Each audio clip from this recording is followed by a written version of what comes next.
Hello, my name is Jacqueline Ladone. I am an attorney at Legal Services of Greater Miami.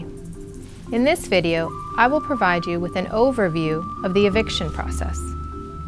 What is an eviction? An eviction is the legal process used by a landlord to remove a tenant from her home.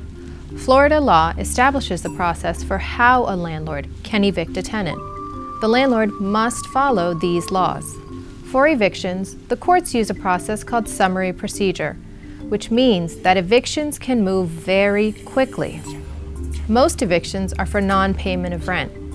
In this video, we will only discuss evictions based on non-payment of rent. A landlord can't just bring an eviction action against you. First, before the landlord can file an eviction, he must give you a 3-day notice, demanding that you pay the rent you owe or leave the property.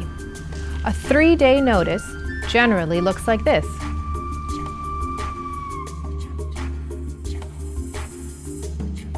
But many notices are defective.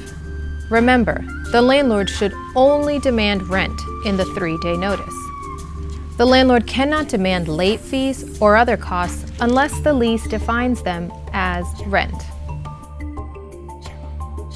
The 3-day notice can be mailed or posted on your door. If you have the money to pay, you should pay it directly to the landlord. Be sure to get a receipt as proof of your payment and keep this in a safe place. If you don't leave or pay what you owe, the landlord can file an eviction lawsuit, also called a complaint for eviction.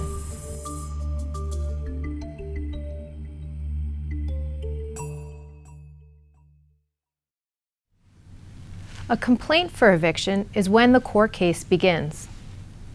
Attached to the complaint of eviction is the summons. The summons gives you instructions on how to respond to the complaint and where you need to file your response.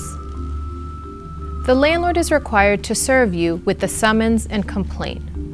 Service is when a process server gives you or someone who lives in your house who is at least 16 years old the summons and complaint. The landlord can also serve the summons and complaint by posting them on your door. The clerk of court should also mail you a copy.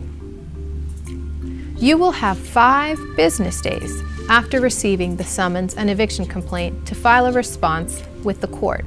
This does not include weekends or court holidays.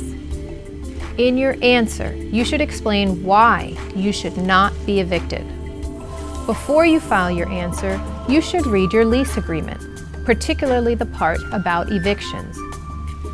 In your lease, the part referring to evictions might be called default. For instance, your lease may say that the landlord needs to send you a 15-day notice instead of the 3-day notice before evicting you. In this case, if your landlord sends you a 3-day notice, you could use that as a defense in your answer. You should also state in your answer that the eviction case should be dismissed because of the defective notice. In your answer, you should explain in detail what defenses you have. Examples include, the conditions in your unit are so bad you should not have to pay the full amount of rent. Or, you paid the rent and the landlord is falsely claiming that you did not pay. Or, the landlord is demanding the incorrect amount of rent. You may also request a jury trial in your answer. There are 2 types of trials, trial by a jury and trials by a judge. If you fail to request a jury trial in your answer, you will have waived your right to a trial by jury.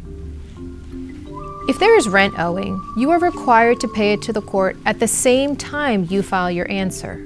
Please note, the court charges a fee of 3% of the rent you pay into the court. If you disagree with the amount of rent that your landlord is demanding in the complaint, instead of depositing your rent into the court, you must file a separate response called a motion to determine rent. In the motion to determine rent, state why you disagree with the amount of rent demanded in the complaint. In your motion, you should also request the court to set a hearing to determine the amount of rent you should have to pay into the court. If you have any proof of what the correct amount of rent is, like receipts or a letter from your landlord, you must attach a copy of it to your motion to determine rent. On both your answer and motion to determine rent, you should put the red case number that is listed on the eviction complaint, as well as the names of the parties. It will look like this.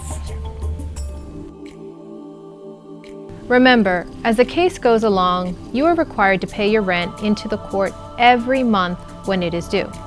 If you do not pay your rent into the court each month, there is a chance you will lose your case automatically. Even if you have requested a hearing in your motion to determine rent, some judges will require you to pay a certain amount of rent into the court before they give you a hearing. Legal Services of Greater Miami believes that you're entitled to a hearing if you file a valid answer and motion to determine rent, but some judges may issue an order requiring you to pay money into the court prior to scheduling a hearing.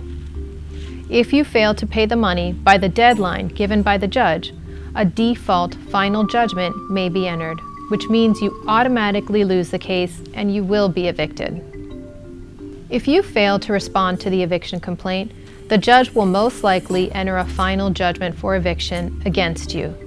That means you will automatically be evicted without a hearing. You can visit our website at www.lsgmi.org and click on the Getting Help tab for access to our self-help materials. I hope you have found this information useful. Thank you.